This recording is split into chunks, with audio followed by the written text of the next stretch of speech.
বাড়িতে কেউ না থাকায় পুত্রবধূর ঘরে ঢুকে তাকে ধর্ষণের চেষ্টা করে শ্বশুর আরিফ মণ্ডল। ধস্তাধস্তি করে এক পর্যায়ে শ্বশুরের হাতে কামড় দিয়ে ঘর থেকে বেরিয়ে আসেন পুত্রবধূ।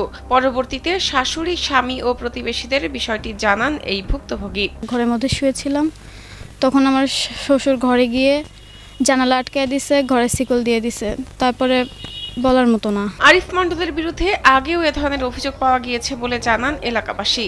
এর আগে এক পুত্রবধূ শ্বশুরের এ ধরনের অত্যাচার সহ্য করতে না পেরে চলে যান বলে জানান তারা। ছেলে আর একটা বিয়ে করেছিল, সে বউটা এই বাবার এই আচরণের কারণে বউটা চলে যায়।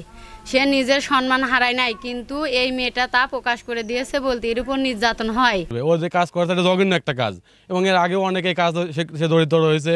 তার নামে বিভিন্ন রিপোর্ট আছে এই এলাকাতেই, আমাদের মুম্বের কাজ শুনলে পাওয়া যাবে। ঠিক আছে, ছেলে বিয়ে করেছে, বিয়ে করার মনে হয় মাস 1-2 পরে বউ চলে গেছে। কারণ ছেলের কোনো দোষ দেয় নাই, কারণ কোনো দোষই নেই, দোষ নাই, চলে যাওয়ার তো একটা কাহিনী আছেই, না থাকি তো পারে না।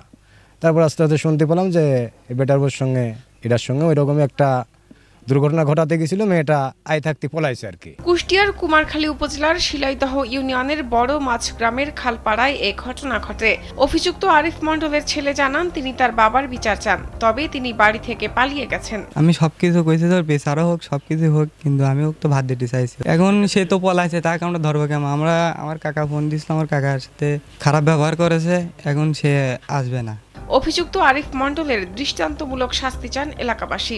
আমরা দৃষ্টান্তমূলক একটা বিচার চাই, ঠিক আছে, যাতে এই ধরনের কাজ দ্বিতীয় কেউ করতে না পারে।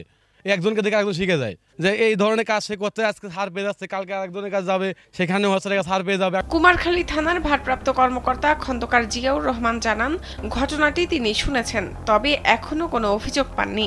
অভিযোগ পেলে তদন্ত সাপেক্ষে ব্যবস্থা নেওয়া হবে।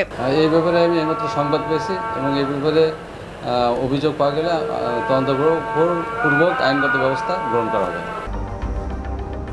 শাহনাজ পারভিন, কালবেলা।